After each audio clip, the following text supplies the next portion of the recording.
Hello everyone, welcome to the Thastu ICS. This is Trija Garg, your economy faculty. Today we will be discussing UPSC Civil Services Exam Mains 2024 economy portion.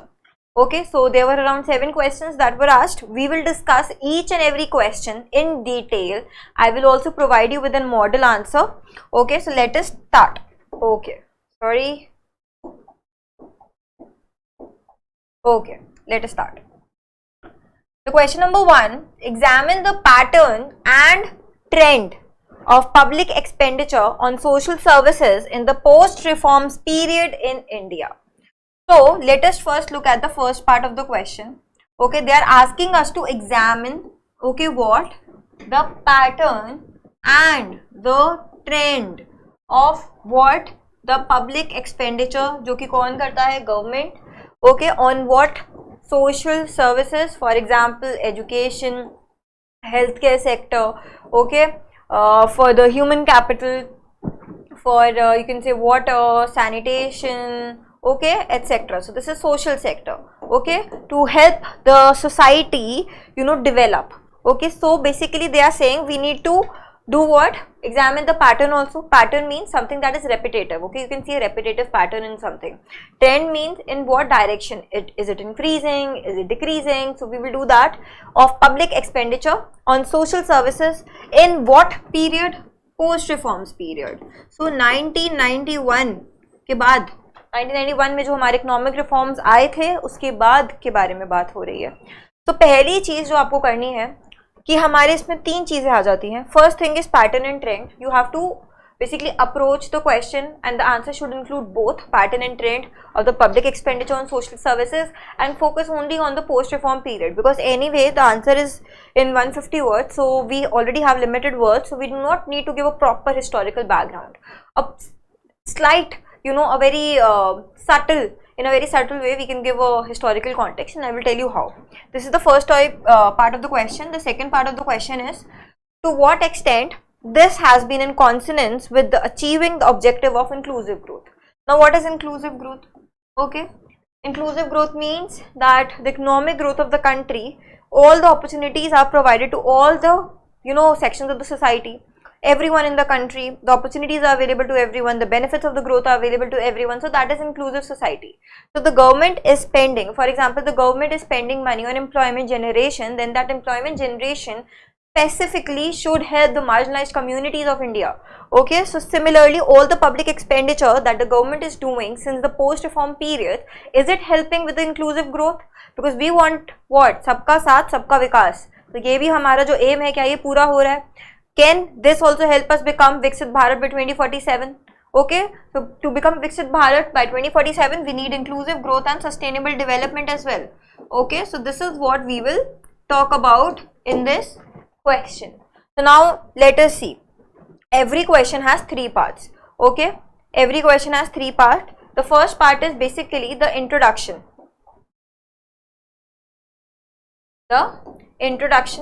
Now it is a 150 words, so it should be in 2 to 3 lines max. I've written it in a bigger, font, so you can concise it and write it in, 2 to 3 lines. That is around 25 to 30 words max.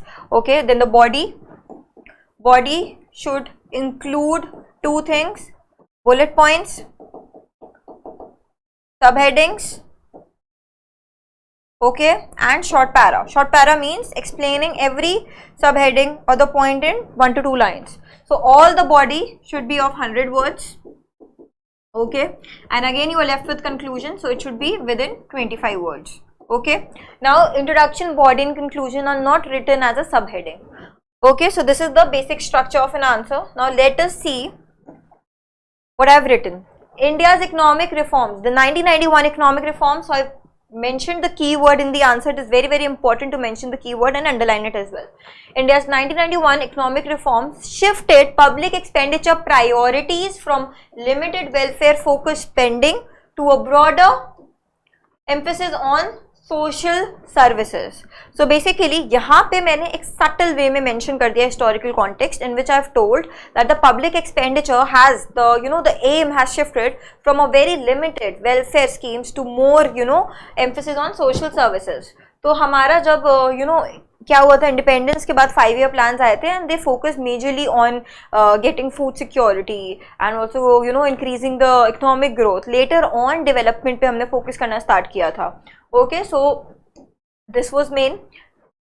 उसके बाद aiming to address disparities in what sectors, education, health care, rural development, for what, inclusive growth. So I've mentioned everything. I've mentioned all the keywords in the introduction, okay, to introduce the answer. So this is your introduction.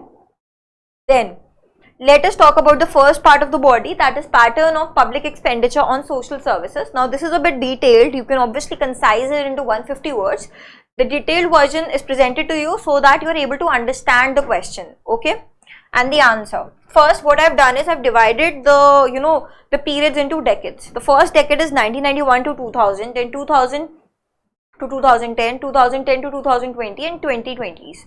Okay, so in the initial post-reform period, you will see that there was public expenditure on social services which was low at say 5 to 6% of GDP. जितना GDP है उसका सिर्फ 5 to 6% social services पे होता था expenditure.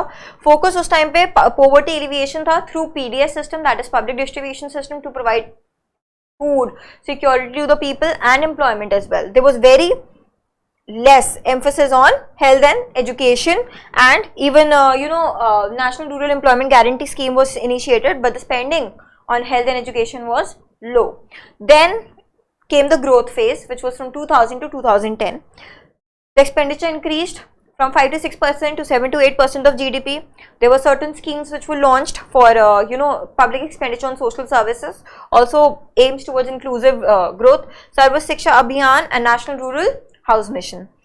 Enhanced access to education and healthcare was also done, which was not done in the previous year. Then recognition of importance of investing. In this period, basically the government realized that we need to invest in human capital for long-term growth. So that is why they started to spend money on education and health, which helps human resource become human capital, okay, for the country. Then post 2010 period, continued growth in spending. RTE, Swachh Bharat Abhiyan, Ayushman Bharat, Pradhan Mantri Jan Dhan Yojana was launched in 2014 also. Aim was universal access, okay, improve public health, okay, through Ayushman Bharat, and also financial inclusion, which is also part of inclusive growth. Improved social infrastructure was the outcome of it. Even like PDS was done in the previous phase. DPT, that is the direct benefit transfer, it was started to, the government implemented direct benefit transfer for enhanced welfare of the people.